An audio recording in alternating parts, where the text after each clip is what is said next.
Bakit nga ba tayo nakakabili ng mga mangga kahit hindi pa nila tagbunga? Tara, pag-aralan natin.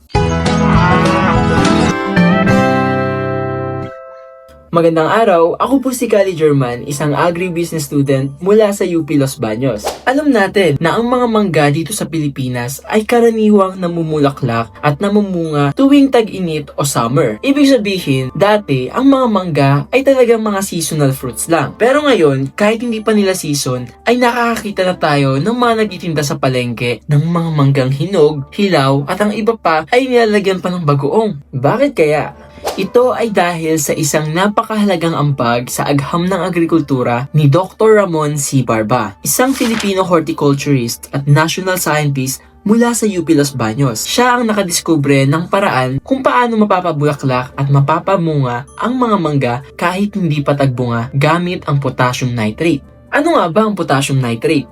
Isa itong substance na kapag in-spray sa puno ng mangga ay tumutulong para ma-stimulate ang pamumulaklak nito kahit off-season. May epekto ba ito sa ating kalusugan? Ang sagot ay wala kapag tama ang paggamit. Ginagamit lamang ito upang pasimulan ang pamumulaklak ng puno at hindi direktang ini-spray sa bunga. Kapag sinunod ang tamang proseso at tamang dami, ligtas ito at walang masamang epekto sa mga manggang ating kinakain. Alam niyo ba kung anong mas kahanga-hanga dito? Bagamat may patent ang kanyang discovery, pinili ni Dr. Barba na hindi magpataw ng royalty. Ibig sabihin, malayang magagamit ng mga magsasakang Pilipino ang kanyang kaalaman. Mas inuna niya ang kapakanan ng bayan kaysa sa pansariling kita.